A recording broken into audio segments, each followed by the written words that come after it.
Welcome to the Achievable FINRA podcast. I'm Tyler, founder of Achievable. We have affordable FINRA courses for the FINRA SIE, Series 6, 7, 63, 65, and 66 exams with industry best pass rates. Each Achievable course includes everything you need to pass the first time. A full textbook, videos on key topics, thousands of questions backed by our memory-enhancing algorithm, and full-length practice exams.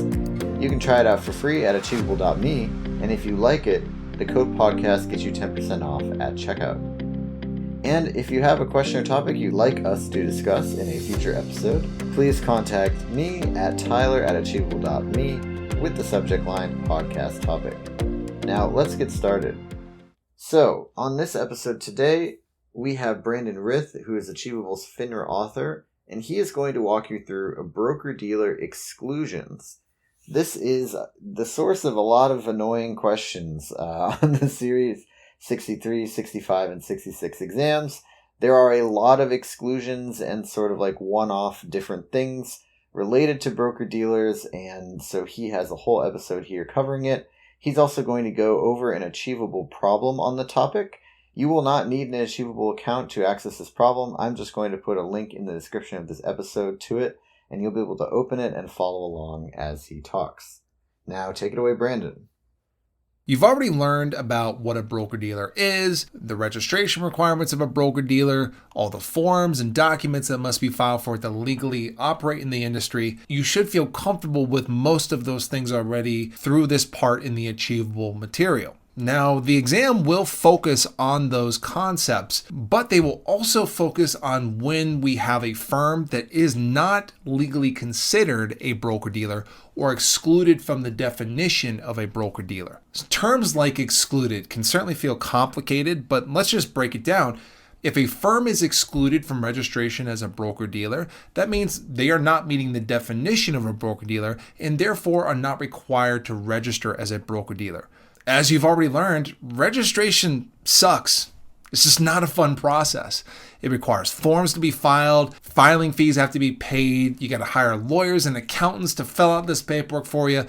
Registration is just a pain in the butt for companies and for individuals that are working in the securities industry. Of course, registration is important for the big, broad picture to make sure there's some kind of oversight over these companies and individuals. But if there's an opportunity to avoid registration, you better believe that financial professionals will take on that opportunity. Good news, there's not a ton of significant points you need to remember to consistently get test questions on this topic, right? So let's cover those few heavily tested test topics and make sure we feel good about the broker-dealer exclusions that are likely to show up on your test. First, we have some general exclusions from the definition of a broker-dealer, and most of these will probably make sense after we talk about them.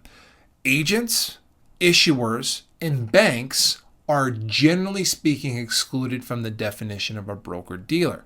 Agents, as you've learned, are the human beings, the natural persons that represent broker-dealers when they're performing their business. They're basically the employees of broker-dealers. I know it might sound basic and easy. We have the company on one hand versus the employees of the company on the other, but you should be aware it's common for test questions to try to trip you up on this topic. Again, broker-dealers are the firms or companies that execute securities transactions for customers, and agents are the employees that represent the firm while doing the same transactions. Second, issuers are not broker-dealers. This one might feel like it's a bit out of left field, but this is to make sure that you understand the difference between the broker-dealers that help customers buy and sell securities versus the issuers of those securities.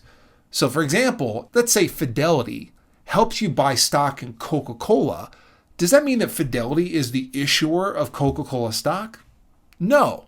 Coca-Cola is the issuer of that stock, but they don't have to register as the broker-dealer because their business is selling soft drinks and doing other things along those lines, not helping investors buy and sell their stock. They have financial institutions do that on their behalf. So again, if I buy Coca-Cola stock through Fidelity, Fidelity is the broker-dealer, Coca-Cola is the issuer, and Coca-Cola does not need to register as a broker-dealer. Now, something that might be a little confusing here is that sometimes broker-dealers and issuers are one and the same. For example, Charles Schwab is one of the biggest broker-dealers out there. But also, Charles Schwab is an issuer of their publicly traded stock. If you have a Charles Schwab account and buy Charles Schwab stock through your Charles Schwab account, technically you're buying stock through Charles Schwab's broker-dealer business, and they, the company, are also the issuer of that same stock. Now, of course, broker-dealers with publicly traded stock trade way more than their own stock. So whether it's Charles Schwab, or TD Ameritrade, or even Robinhood, yes, you could have an issuer and a broker-dealer in the same scenario, but for test purposes, you should assume that broker-dealers and issuers 99 times out of 100 are going to be two separate entities, and issuers are not considered broker-dealers, vice versa. The last general exclusion is a bank or banks. Banks certainly are part of the financial industry. They're just typically not part of the securities part of the financial industry. Banks are subject to their own rules, regulations, and regulators, all of which you really don't need to worry about for this exam. And that's the point of this exclusion. Hey, if we have a bank that's just doing banking stuff, even if there's some kind of maybe security involved, like if a bank is offering a bond or stock in its company to investors, banks just generally speaking are not considered broker-dealers. Without thinking too much, just keep it simple. If it's a bank, just assume it's not a broker-dealer. But there's one big exception. If it's a bank holding company. Now, a bank holding company is an organization that has a banking business, but they do more than just banking. And whenever you have a big organization that owns a banking business, but also has other businesses, usually that are intertwined in the securities markets, that's what we call a bank holding company. Almost all of the big banks you know about today are bank holding companies. And a really good example of that would be Bank of America. Bank of America does have a huge banking operation, but also Bank of America owns Merrill Lynch. And part of Merrill Lynch's operations are dedicated to broker-dealer business services. So basically, Bank of America, in particular Bank of America's Merrill Lynch division, cannot avoid registration just because the bigger, broader business is involved in banking. So bottom line, here's what you need to know. If it's a bank and that's it, you can assume it's excluded from the definition of a broker-dealer. But if they mention the term bank holding company, bank holding companies certainly can be considered broker-dealers, and they will be considered broker-dealers if a part of their business is dedicated to brokered services. Now, there are two other ways that a business that might even be operating as a broker-dealer can actually be considered excluded from registration. Both of these exclusions come with the prerequisite of no office in a state. That is actually a really good test point to keep track of.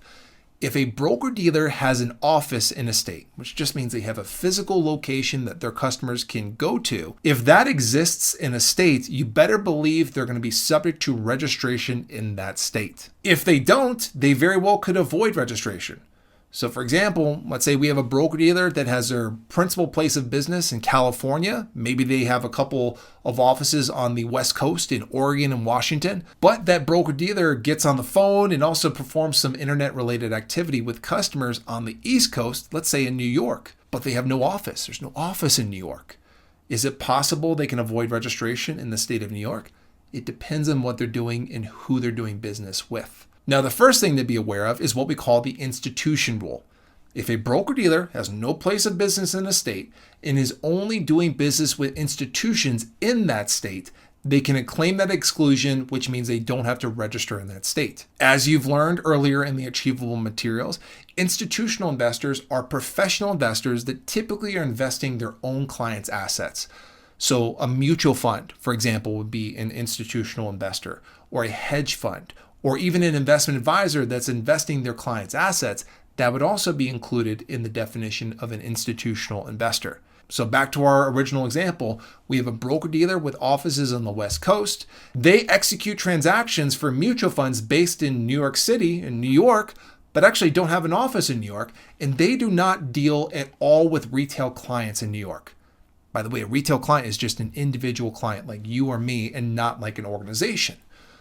In that case, that West Coast broker-dealer, although they're doing business in New York, can completely avoid registration in New York because of the institution rule. The last exclusion is what we call the vacation rule. If a broker-dealer has no place of business in a state and is only dealing with customers or clients of theirs in a state that they are temporarily on vacation in, then there's no need for them to register in that state. This is a rule primarily focused around retail investors. Let's go back to our example of our broker-dealer on the West Coast in California, Oregon, and Washington. Let's say they have retail investors that are customers of theirs in those 3 states. One of their retail customers that resides in California travels to Maine on the East Coast for a quick vacation. Now, can that customer who's in Maine call the broker-dealer or get online and do business with the broker-dealer without the broker-dealer actually being registered in the state of Maine? And the answer is yes, they can. As long as that customer of theirs is not completely relocating to that new state, then they can claim this exclusion and avoid registration. Vacation is generally speaking considered temporarily visiting a location, usually for 30 days or less. There are some related exceptions to the 30-day time frame. So for example, if a customer of theirs who maintains their primary residence in California goes to Colorado to get a master's degree, if they're going there for a student program and it's clear they're maintaining their primary residence in California and will eventually come back, then they can also claim this same exclusion. You might see test questions mention student programs or even work programs. So for example, a customer of theirs residing and maintaining their primary residence in California is sent by their employer to Texas for a short-term work program of some form, maybe for 4 or 5 months. They can also claim this exclusion, continue to work with that person, again, as long as they're maintaining their primary residence in the old state. Those are the big exclusions to be aware of for the exam when it comes to broker-dealers. Now, to bring this full picture, let's actually look at a practice question together to better understand how we might be tested on this concept. All right, here it is. Which of the following persons is not excluded from the definition of a broker-dealer in a state? If you want to go ahead and see if you can answer the question yourself, take a second, pause the video, and we will break this down together in just a few moments. Okay, let's see if you got the right answer. This question has a double negative in it. It's really important that you understand what the question is asking you to look for before you actually get to the answers. So let's do that. Which of the following persons is not excluded? Okay, that's our double negative, not excluded. So a person that's excluded does not have to register. Okay, so if we're saying which of the following persons is not excluded, we're basically being asked for the one person here that would be required to be registered as a broker-dealer. So to be clear, we have 3 scenarios here where there will be a broker-dealer exclusion, one where there is not. Let's go through each answer to understand why it's either right or wrong. First, FFF, security executions, a person offering securities transaction services only to institutional investors with an office in the state. Okay, so they're only offering securities transaction services to institutional investors, and you'll remember us talking about the institution rule. But remember, the institution rule came with a prerequisite of no office in the state and only dealing with institutions. We clearly see that FFF Security Executions has an office in the state, so they would not be excluded. They would be subject to registration in that state simply because they have an office in that state. Now that's our first answer. It seems like it's the right answer, but let's go ahead and go through all 4 answers here to confirm that the first one's correct and all the rest of them are not going to be the answer. The remaining answers should all be exclusions related to what we just talked about before. Second answer, CDE Distributions Group, a person offering its securities to investors in the state. Okay, that doesn't really say a lot there, but let's go really to the meat of the answer there. A person offering its securities to investors. Remember, broker-dealers, generally speaking, help investors buy securities of other issuers. If we go back to the language in the answer, a person offering its securities to investors in the state, that very much makes it seem like that is an issuer there. Broker-dealers in general don't offer their own securities to investors. They offer the securities of other issuers to their investors and help them buy and sell them. So again, that second one there, that is an issuer. And if we remember, issuers are one of the 3 general exclusions that would be excluded from registration as a broker-dealer. Third, Phoenix Schuyler, a person representing a securities firm while effecting securities transactions in the state. Okay, we're going to identify a really important word here that will help you figure out if we're talking about a human being, what we call a natural person, or a firm. Remember, the word person can be all-encompassing. You're a person, I'm a person, but also the company you work for is also a person. The key word there in that third answer is the word representing. Anytime you see the word representing, you can safely assume we're talking about a human being, aka a natural person. What the third answer is referring to is an agent. And remember, agents are excluded from the definition of a broker-dealer. So bottom line, whenever you see the word representing, they're most likely referring to either an agent, which represents a broker-dealer, or an investment advisor representative who represents their investment advisor firm. Last one, NOP Financial, a bank offering investment advice to its clients in the state. Well, they're going to be excluded from the definition of a broker-dealer really for two reasons. Number one, they're a bank. Remember, banks are not considered broker-dealers. They are excluded unless we were to see that term bank holding company. That's a different story. But even if we were to see the term bank holding company, this bank here is only offering investment advice. That's investment advisor territory there, not broker-dealer territory. Broker-dealers execute securities transactions, fancy way of saying they help their customers buy and sell securities. They don't necessarily offer advice to their customers. That again is investment advisor territory.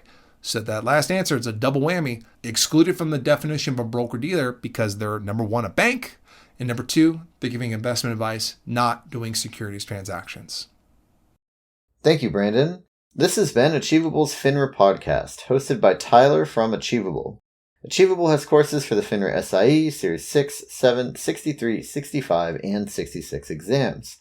You can try each of our FINRA courses for free at achievable.me, and if you like it, use the code PODCAST to get 10% off at checkout.